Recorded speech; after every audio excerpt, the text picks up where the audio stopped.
Semoga diberi kesehatan, sehat walafiat untuk kita semua.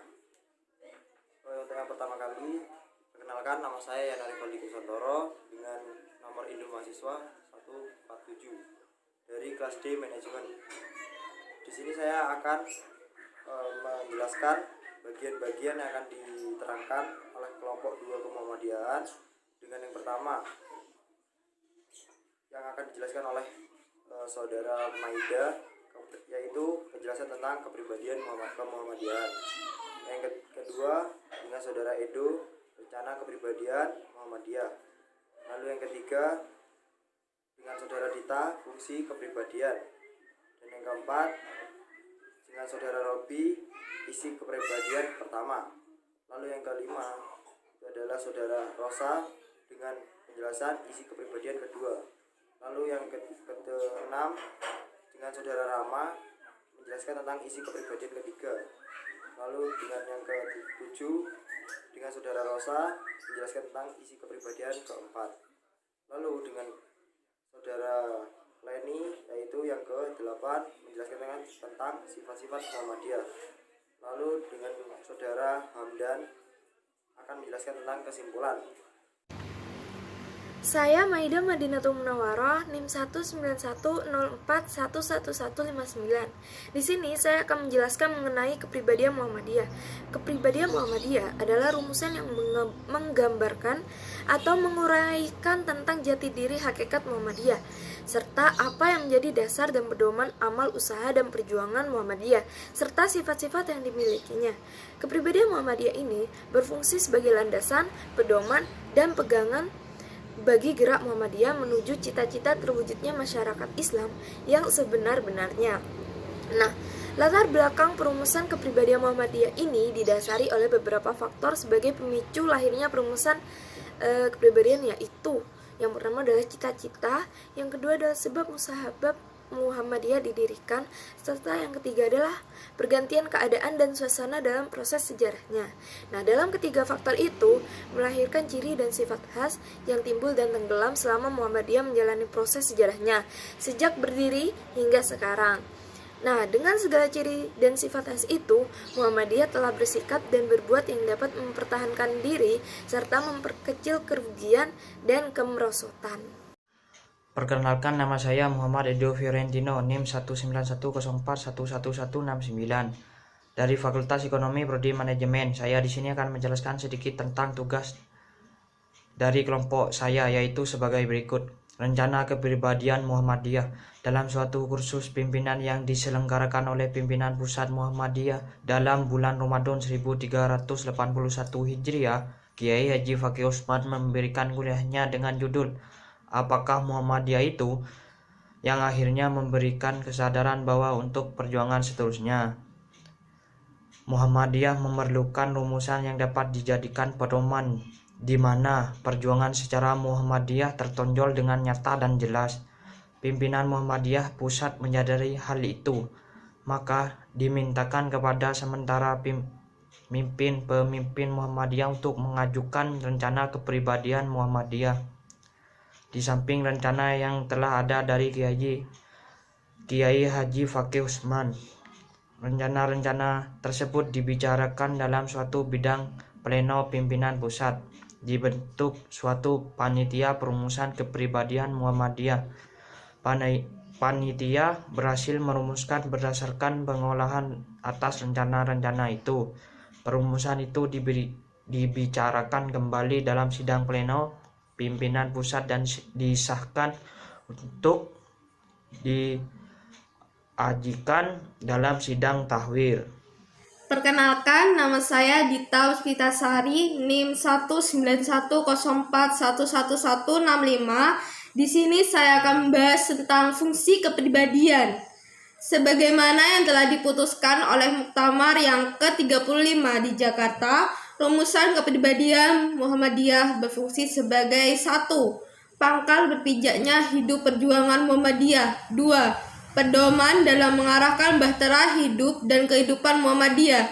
3. Pegangan pandom perjuangan agar Muhammadiyah tak tergelincir dan terperosok dari asas dan tujuannya.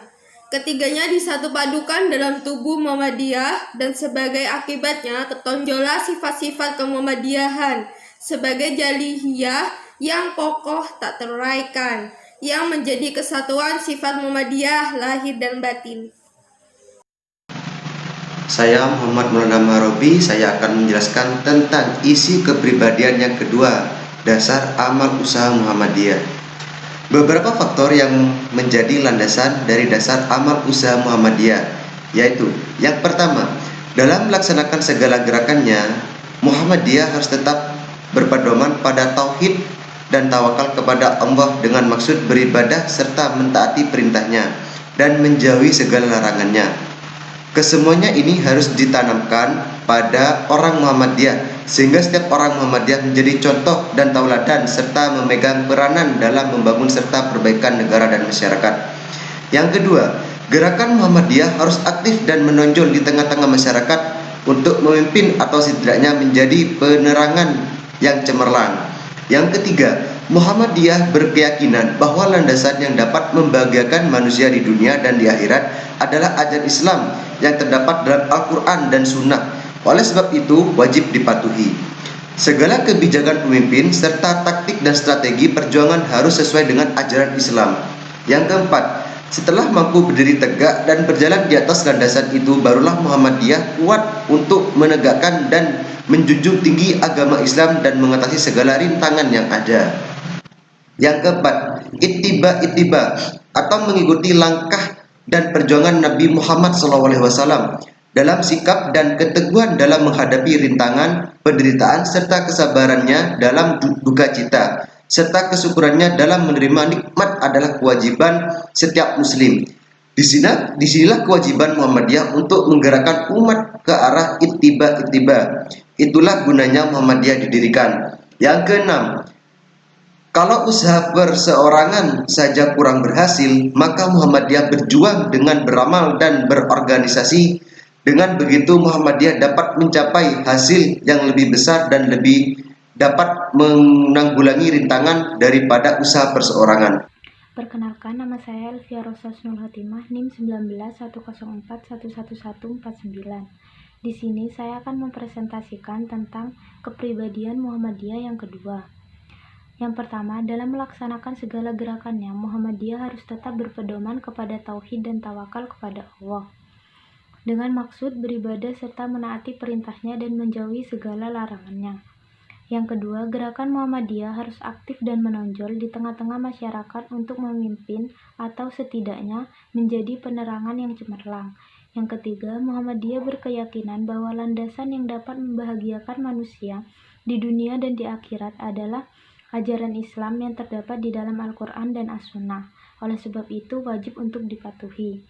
Yang keempat, setelah mampu berdiri tegak dan berjalan di atas landasan itu, barulah Muhammadiyah kuat untuk menegakkan dan menjunjung tinggi agama Islam dengan mengatasi segala rintangan yang ada. Yang kelima, yaitu ittiba atau mengikuti langkah dan perjuangan Nabi Muhammad SAW dalam sikap dan keteguhan dalam menghadapi rintangan, penderitaan, serta kesabaran dan duka cita serta kesyukuran dalam menerima nikmat adalah kewajiban setiap muslim. Disinilah kewajiban Muhammadiyah untuk menggerakkan umat ke arah ittiba, itulah gunanya Muhammadiyah didirikan. Yang keenam, kalau usaha perseorangan saja kurang berhasil, Muhammadiyah berjuang dan beramal dengan berorganisasi. Dengan begitu, Muhammadiyah dapat mencapai hasil yang lebih besar dan lebih dapat menanggulangi rintangan daripada usaha perseorangan. Saya Muhammad Faiz Ramadan, NIM 191011153. Saya akan menjelaskan tentang isi kepribadian. Isi kepribadian yang ketiga, pedoman amal usaha. Ditemukan satu pegangan yang kokoh kuat agar tidak tergelincir dari keridhaan Allah. Hukum dan ajaran agama Islam wajib dipegang teguh dan dijunjung tinggi. Tujuan yang baik harus dicapai dengan cara atau jalan yang baik pula, serta yang diridhoi oleh Allah. Dalam hal ini Rasulullah pernah bersabda, "Man amara bil ma'ruf falyakun amruhu bi ma'ruf," yang artinya siapa yang menyuruh berbuat baik hendaklah dengan cara yang baik pula. Orang Muhammadiyah berjuang tidak sekedar mencari berhasilnya tujuan saja, tetapi juga dengan maksud beribadah kepada Allah dan dengan keyakinan bahwa kemenangan ada di tangan Allah, dan itu akan dianugerahkan kepada siapa yang bersungguh-sungguh berjuang dengan cara yang adil dan jujur. Isi kepribadian yang keempat, sifat-sifat Muhammadiyah. Kita kenali sifat-sifat dan ciri segala sikap serta tindakan Muhammadiyah sebagai pernyataan dari kepribadiannya. Sifat-sifat ini menjadi corak khas dan karena itu menjadi tanda kemuhammadiyahan terjalin dan tak terpisahkan. Perkenalkan, nama saya Leni Oktaviatul Lestari, NIM 19104111158. Di video kali ini saya akan membahas tentang sifat-sifat Muhammadiyah. Ada 10 sifat-sifat dasar Muhammadiyah. Yang pertama, beramal dan berjuang untuk perdamaian. Perdamaian antar manusia dan kesejahteraan masyarakat adalah tujuan amal usaha Muhammadiyah. Yang kedua, mengamalkan ukhuwah Islamiyah. Untuk memperluas hubungan dengan golongan lain dimanapun, Muhammadiyah harus senantiasa memelihara sifat berikut ini. Yang pertama, menghindari diri dari sikap menyendiri terhadap perkembangan masyarakat. Yang kedua, aktif dan dinamis memberikan jasa-jasa baiknya sambil memperluas hubungan dengan golongan lain. 3. Lapang dada, luas pandangan, dan memegang teguh ajaran Islam. Dalam memperbanyak kawan dan simpati masyarakat, warga Muhammadiyah tidak boleh kehilangan tempat berpijak, yakni organisasi Muhammadiyah. Artinya dalam memperbanyak kawan dan lapang dada. Yang keempat, bersifat keagamaan dan kemasyarakatan. Selaku gerakan agama, Muhammadiyah bersifat keagamaan dalam segala tindakannya sehingga benar-benar mencerminkan wujud yang lahir dari ajaran Islam. Yang kelima, memindahkan hukum dan falsafah negara yang sah. Selaku organisasi yang anggotanya dan para pemimpinnya terdiri dari manusia, selaku warga negara hukum, maka Muhammadiyah memandang segala hukum dan peraturan negara sebagai satu kenyataan yang berkekuatan hukum, yang mengikat kepada semua warga negaranya, termasuk warga Muhammadiyah. Oleh karena itu, Muhammadiyah mengindahkan semua itu. Yang keenam, amar ma'ruf nahi munkar dan menjadi tauladan.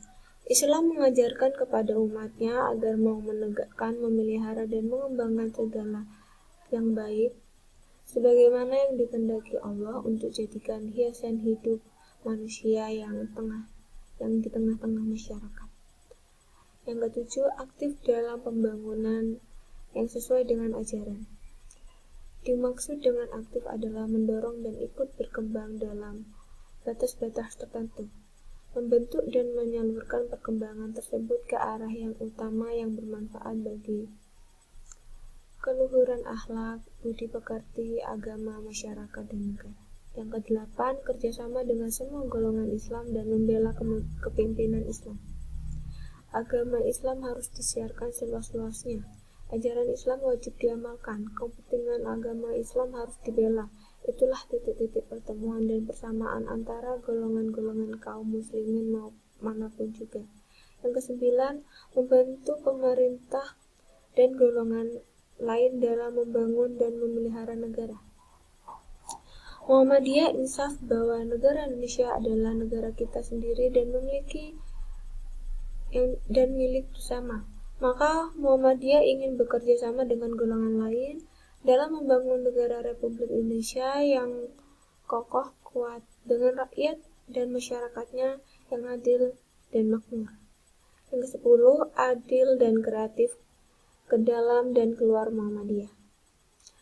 Muhammadiyah harus memiliki sikap adil dan korektif.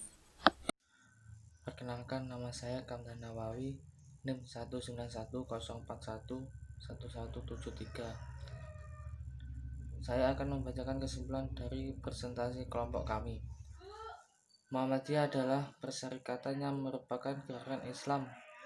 Maksud gerakannya ialah dakwah Islam dan amar ma'ruf nahi munkar yang ditunjukkan kepada dua bidang, perseorangan dan masyarakat. Kepribadian berasal dari kata pribadi yang berarti manusia sebagai perseorangan. kepribadian dengan imbuhan bersifat hakiki yang tercermin pada sikap seorang atau suatu bangsa yang membedakan dirinya dengan orang lain atau bangsa lain. Kepribadian Muhammadiyah ini timbul pada waktu Muhammadiyah dipimpin oleh Bapak Kolonel Haji M. Yunus Anis ialah pada periode 1959 sampai 1962. Kepribadian Muhammadiyah adalah rumusan yang menggambarkan hakikat Muhammadiyah serta apa yang menjadikan dasar dan pedoman amal, usaha, dan perjuangan Muhammadiyah serta sifat-sifat yang dimilikinya. Kepribadian Muhammadiyah bukanlah hal sesuatu yang baru. Kepribadian Muhammadiyah adalah sesuatu yang menyatu dalam diri Muhammadiyah yang merupakan karakter atau watak Muhammadiyah yang menjadi ciri Muhammadiyah. Fungsi kepribadian Muhammadiyah adalah untuk menjadi landasan pedoman dan pegangan para pemimpin, aktivis, dan anggota Muhammadiyah dalam menjalankan roda organisasi, gerakan, dan amal usaha agar tidak terombang-ambing oleh pengaruh luar dan tetap istiqomah kepada cita-cita dan perjuangannya.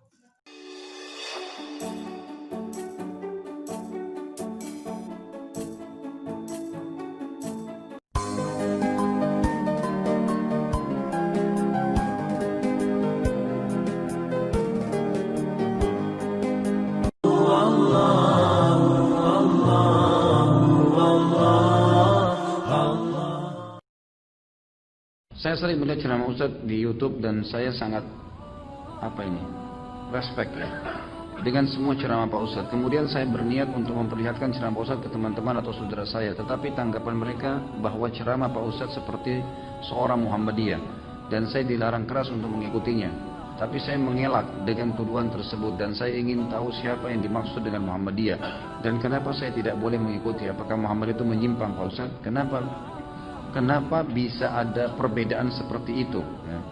Muhammadiyah nama lembaga sama dengan Nahdlatul Ulama, gitu kan? Indonesia ada Al-Irsyad, ada banyak lembaga-lembaga, gitu kan? Ini lembaga teman-teman sekalian. Ini sebuah kendaraan, bukan target. Kalau kita sudah menjadikan lembaga-lembaga ini sebagai agama, maka akan jadi seperti itu. Kesannya ada aliran-aliran dan ini tidak benar. Tidak ada aliran dalam Islam. Agama kita cuma satu. Tuhan kita satu, Nabi kita satu, kitab kita satu, kiblat kita satu, semuanya jelas sasarannya, gitu kan? Wahyu juga jelas, mana yang ayat, mana yang hadis Nabi SAW, dan hadis-hadis pun yang palsu sudah dijelaskan oleh para ulama. Sekian untuk penjelasan dari kelompok kedua Kemuhammadiyahan. Semoga dapat diterima dengan baik, dan jika ada salah kata atau sikap yang kurang baik mohon dimaafkan. Wassalamualaikum warahmatullahi wabarakatuh.